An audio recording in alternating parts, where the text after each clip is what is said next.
ಎಲ್ರಿಗೂ ನಮಸ್ಕಾರ ಸ್ನೇಹಿತರೆ, ಎಲ್ಲ ವೀಕ್ಷಕರಿಗೆ ದರ್ಶು ಎಜುಕೇರ್ ಚಾನೆಲ್ಗೆ ಆತ್ಮೀಯವಾದ ಸ್ವಾಗತ ಸುಸ್ವಾಗತ. ಸ್ನೇಹಿತರೆ, ಗೃಹಲಕ್ಷ್ಮಿ ಯೋಜನೆಯ 26ನೇ ಕಂತಿನ ಹಣ ಕೊನೆಗೂ ಕೂಡ ಬಿಡುಗಡೆ ಆಗಿರುವಂತದ್ದು ಗೃಹಲಕ್ಷ್ಮಿ ಫಲಾನುಭವಿಗಳ ಖಾತೆಗಳಿಗೆ ಜಮಾ ಆಗಲು ಪ್ರಾರಂಭವಾಗ್ತಾ ಇದೆ ಅಂತ ಹೇಳ್ಬೋದು.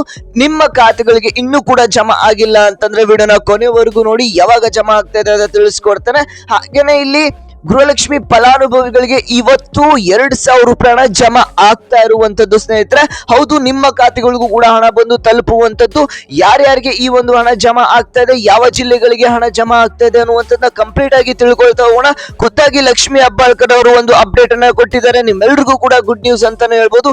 ಏನೋ ಒಂದು ಅಪ್ಡೇಟ್ ಅಂತ ತಿಳಿಸ್ಕೊಡ್ತೇನೆ, ವಿಡಿಯೋನ ಸಂಪೂರ್ಣವಾಗಿ ನೋಡಿ. ಹಾಗೇನೆ ವಿಡಿಯೋಗೆ ಲೈಕ್ ಮಾಡಿಲ್ಲ ಅಂದ್ರೆ ತಪ್ಪದೆ ಲೈಕ್ ನ ಮಾಡ್ಕೊಳ್ಳಿ. ಹಾಗೇನೆ ಇದೇ ರೀತಿಯಾದಂತ ಅಪ್ಡೇಟ್ಸ್ ಗಾಗಿ ಎಲ್ಲರೂ ಕೂಡ ತಪ್ಪದೆ ಚಾನೆಲ್ಗೆ ಸಬ್ಸ್ಕ್ರೈಬ್ ಮಾಡ್ಕೊಳ್ಳಿ. ಹಾಗೆ ಪಕ್ಕದಲ್ಲಿರುವಂತಹ ಬೆಲ್ ಬಟನ್ ಕೂಡ ಪ್ರೆಸ್ ಮಾಡಿ. ಸ್ನೇಹಿತರೆ, ಬನ್ನಿ ವೀಕ್ಷಕರೇ, ಈ ಒಂದು ವಿಡಿಯೋನ ಶುರು ಮಾಡೋಣ. ಸ್ನೇಹಿತರೆ, ಗೃಹಲಕ್ಷ್ಮಿ ಯೋಜನೆಯ ಎಲ್ಲ ಫಲಾನುಭವಿಗಳು ಕೂಡ ಈಗಾಗಲೇ 25ನೇ ಕಂತಿನ ಹಣವನ್ನ ಪಡ್ಕೊಂಡಿದ್ದೀರಾ ಅಂತಾನೆ ಹೇಳ್ಬೋದು.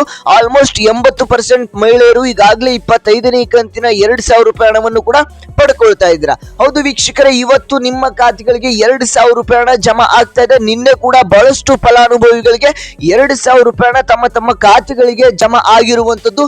ಬಹಳಷ್ಟು ಫಲಾನುಭವಿಗಳು ಕೂಡ ಹೇಳ್ತಾ ಇದ್ದಾರೆ, ನಮ್ಗೆ 2,000 ರೂಪಾಯಿ ಹಣ ಬಂದು ತಲುಪಿದೆ ಅಂತ. ಹಾಗಾದ್ರೆ ಯಾರಿಗೆಲ್ಲ ಈ ಒಂದು ಹಣ ಬಂದು ತಲುಪಿದೆ, ಯಾವ ಯಾವ ಜಿಲ್ಲೆಗಳಿಗೆ ಬಂದು ತಲುಪಿದೆ, ಇಲ್ಲಿ ನೋಡಿ ಸ್ನೇಹಿತರೆ, ಯಾವ ಜಿಲ್ಲೆಗಳಿಗೆ ಬಂದು ತಲುಪಿದೆ ಅಂತ ನಿಮ್ಗೆ ತಿಳಿಸ್ಕೊಡ್ತಾನೆ. ಇಲ್ಲಿ ನೋಡಿ, ಮಂಡ್ಯ ಆಗಿರಬಹುದು, ಮೈಸೂರು, ಹಾಗೇನೆ ಗುಲ್ಬರ್ಗ ಜಿಲ್ಲೆವರೆಗೂ ಕೂಡ ಹಣ ಬಂದು ತಲುಪಿರುವಂತದ್ದು. ದಕ್ಷಿಣ ಕನ್ನಡ ಜಿಲ್ಲೆವರೆಗೂ ಕೂಡ ಹಣ ಬರ್ತಾ ಇದೆ. ಶಿವಮೊಗ್ಗ ಜಿಲ್ಲೆಯವರೆಗೆ ಹಣ ಜಮಾ ಆಗಿರುವಂತದ್ದು. ಬೆಂಗಳೂರು ಜಿಲ್ಲೆಯ ಬಹಳಷ್ಟು ಫಲಾನುಭವಿಗಳಿಗೆ 2,000 ರೂಪಾಯಿ ಹಣ ಜಮಾ ಆಗಿರುವಂತದ್ದು. ತುಮಕೂರು ಆಗಿರ್ಬೋದು, ಹಾಗೇನೆ ಗುಲ್ಬರ್ಗ ಜಿಲ್ಲೆವರೆಗೂ ಹಣ ಬಂದು ತಲುಪ್ತಾ ಇದೆ. ಶಿವಮೊಗ್ಗ, ರಾಯಚೂರು, ದಕ್ಷಿಣ ಕನ್ನಡ, ಚಿಕ್ಕಬಳ್ಳಾಪುರ, ಹಾಗೇನೆ ಬೆಳಗಾವಿ ಜಿಲ್ಲೆವರೆಗೂ ಕೂಡ ಹಣ ಬಂದು ತಲುಪ್ತಾ ಇರುವಂತದ್ದು. ದಾವಣಗೆರೆ ಆಗಿರ್ಬೋದು, ಹಾಗೇನೆ ಬಳ್ಳಾರಿ ಜಿಲ್ಲೆವರೆಗೂ ಕೂಡ ಹಣ ಜಮಾ ಆಗ್ತಾ ಇರುವಂತದ್ದು. ಸ್ನೇಹಿತರೆ, ಹೌದು, ಬಹಳಷ್ಟು ಫಲಾನುಭವಿಗಳಿಗೆ 2,000 ರೂಪಾಯಿ ಹಣ ಜಮಾ ಆಗ್ತಾ ಇದೆ.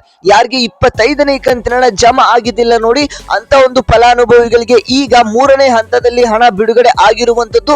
ಬಹಳಷ್ಟು ಫಲಾನುಭವಿಗಳಿಗೆ ಈ ಒಂದು ಹಣ ಏನಿದೆ ಜಮಾ ಆಗ್ತಾ ಇರುವಂತದ್ದು. ಸ್ನೇಹಿತರೆ, ನಿಮ್ಗೂ ಕೂಡ ಹಣ ಜಮಾ ಆಗಿಲ್ಲ ಅಂತಂದ್ರೆ ಇವತ್ತು ನಿಮ್ಮ ಖಾತೆಗಳಿಗೆ ಜಮಾ ಆಗುವಂತದ್ದು. ಮಧ್ಯಾಹ್ನ ಆದ್ರೂ ಜಮಾ ಆಗ್ಬೋದು, ಅಥವಾ ಇವತ್ತು ಸಂಜೆ ಆದ್ರೂ ನಿಮ್ಮ ಖಾತೆಗಳಿಗೆ ಜಮಾ ಆಗ್ಬೋದು. ಸ್ನೇಹಿತರೆ, ಯಾರು ವೆಯ್ಟ್ ಮಾಡ್ತಾ ಇದ್ರಿ 25ನೇ ಕಂತಿನ ಹಣ ಬಂದಿಲ್ಲ ಅಂತ, ಅವ್ರೆಲ್ರಿಗೂ ಕೂಡ ಭರ್ಜರಿ ಗುಡ್ ನ್ಯೂಸ್ ಅಂತಾನೆ ಹೇಳಬಹುದು. ಹೌದು ವೀಕ್ಷಕರೇ, 25ನೇ ಕಂತಿನ ಹಣ ಬಂದಿರತಕ್ಕಂತ ಫಲಾನುಭವಿಗಳಿಗೆ ಈಗ 26ನೇ ಕಂತಿನ ಹಣದ ಬಗ್ಗೆನೂ ಕೂಡ ಭರ್ಜರಿ ಗುಡ್ ನ್ಯೂಸ್ ಸಿಕ್ಕಿರುವಂತದ್ದು. ಇಲ್ಲಿ ಖುದ್ದಾಗಿ ಲಕ್ಷ್ಮಿ ಹೆಬ್ಬಾಳ್ಕರ್ ಅವರನ್ನೇ ಒಂದು ಅಪ್ಡೇಟ್ ಅನ್ನ ನೀಡಿದ್ದಾರೆ ಅಂತಾನೆ ಹೇಳ್ಬೋದು. ಹೌದು ವೀಕ್ಷಕರೇ, ಖುದ್ದಾಗಿ ಲಕ್ಷ್ಮಿ ಹೆಬ್ಬಾಳ್ಕರ್ ಅವರನ್ನೇ 2 ಕಂತಿನ ಹಣ ಅಂದ್ರೆ 25 ಮತ್ತು 26ನೇ ಕಂತಿನ ಹಣವನ್ನ ಟೋಟಲ್ ಆಗಿ ಇಲ್ಲಿ ನಾವು ಗೃಹಲಕ್ಷ್ಮಿ ಫಲಾನುಭವಿಗಳಿಗೆ 52,000 ರೂಪಾಯಿ ಹಣವನ್ನ ಈಗಾಗಲೇ ಸರ್ಕಾರದ ಕಡೆಯಿಂದ ಬಿಡುಗಡೆ ಮಾಡಿದ್ದೇವೆ. ಗೃಹಲಕ್ಷ್ಮಿ ಫಲಾನುಭವಿಗಳಿಗೂ ಕೂಡ ಹಣ ಜಮಾ ಮಾಡ್ತೇವೆ ಅಂತ ಒಂದು ಅಪ್ಡೇಟ್ ಅನ್ನ ಕೊಟ್ಟಿದ್ದಾರೆ. ಅಂದ್ರೆ ಈಗಾಗಲೇ 25ನೇ ಕಂತಿನ ಹಣ ಅಂದ್ರೆ 50,000 ರೂಪಾಯಿ ಹಣ ಎಲ್ಲ ಗೃಹಲಕ್ಷ್ಮಿ ಫಲಾನುಭವಿಗಳಿಗೆ ಜಮಾ ಆಗಿರುವಂತದ್ದು. ಇನ್ನು ಉಳಿದಿರ್ತಕ್ಕಂಥದ್ದು 26ನೇ ಕಂತಿನ ಹಣ, ಅದು ಇನ್ನೊಂದು 2 ರಿಂದ 3 ದಿನಗಳಲ್ಲಿ ನಿಮ್ಮ ಖಾತೆಗಳಿಗೆ ಜಮಾ ಆಗುತ್ತೆ ಅಂತಾನೆ ಹೇಳ್ಬೋದು. ಸ್ನೇಹಿತರೆ, 25ನೇ ಕಂತಿನ ಹಣ ಒನ್ಸ್ ಎಲ್ರಿಗೂ ಕೂಡ ಜಮಾ ಆದ ಮೇಲೆ 26ನೇ ಕಂತಿನ ಹಣ ಕೂಡ ಆದಷ್ಟು ಬೇಗ ನಿಮ್ಮ ಖಾತೆಗಳಿಗೆ ಜಮಾ ಆಗುತ್ತೆ. ಸ್ನೇಹಿತರೆ, ಒಮ್ಮೆಲೆ ಎಲ್ರಿಗೂ ಕೂಡ ಬಂದು ತಲುಪುದಿಲ್ಲ, ಹಂತ ಹಂತವಾಗಿ ಎಲ್ಲ ಗೃಹಲಕ್ಷ್ಮಿ ಫಲಾನುಭವಿಗಳಿಗೆ ಹಣ ಜಮಾ ಆಗುವಂತದ್ದು. ಸ್ನೇಹಿತರೆ, ಹಾಗೇನೆ ಯಾರೆಲ್ಲ ವೆಯ್ಟ್ ಮಾಡ್ತಾ ಇದ್ರಿ 26ನೇ ಕಂತಿನ ಹಣ ಜಮಾ ಆಗಿಲ್ಲ ಅಂತ, ಅವ್ರಿಗೆ ಎಲ್ರಿಗೂ ಕೂಡ ಭರ್ಜರಿ ಗುಡ್ ನ್ಯೂಸ್ ಅಂತಾನೆ ಹೇಳ್ಬೋದು. ಅತಿ ಶೀಘ್ರದಲ್ಲೇ ನಿಮ್ಮ ಖಾತೆಗಳಿಗೆ ಜಮಾ ಆಗುತ್ತೆ. ಜಮಾ ಆಗಲು ಪ್ರಾರಂಭವಾದ್ರೆ ನಿಮ್ಗೆ ವಿಡಿಯೋ ಮಾಡಿ ತಿಳಿಸ್ಕೊಡ್ತೇನೆ ಯಾವ ಯಾವ ಜಿಲ್ಲೆಗಳಿಗೆ ಜಮಾ ಆಗ್ತಾ ಇದೆ ಅಂತ. ಇದಿಷ್ಟು ಇವತ್ತಿನ ಒಂದು ಮಾಹಿತಿ ಆಗಿತ್ತು ವೀಕ್ಷಕರೇ. ಈ ಒಂದು ವಿಡಿಯೋನ ಪ್ರತಿಯೊಂದು ಗೃಹಲಕ್ಷ್ಮಿ ಫಲಾನುಭವಿಗಳಿಗೆ ಶೇರ್ ಮಾಡಿ, ಅವ್ರಿಗೂ ಕೂಡ ಯೂಸ್ಫುಲ್ ಆಗುತ್ತೆ ಅಂತ ಹೇಳ್ತಾ ವಿಡಿಯೋನ ಕೊನೆವರೆಗೂ ನೋಡಿದ್ರೆ ಅಂತಾನೆ ನಿಮ್ಮೆಲ್ಲರಿಗೂ ಕೂಡ ಧನ್ಯವಾದಗಳನ್ನ ತಿಳಿಸ್ತೇನೆ. ಆಗಿನ ಚಾನಲ್ಗೆ ಸಬ್ಸ್ಕ್ರೈಬ್ ಮಾಡ್ಕೊಳ್ಳೋದನ್ನ ಮರಿಬೇಡಿ ಅಂತ ಹೇಳ್ತಾ ನಾನು ಮತ್ತೆ ಮುಂದಿನ ಒಂದು ವಿಡಿಯೋದಲ್ಲಿ ಸಿಗ್ತೇನೆ ಸ್ನೇಹಿತರೆ.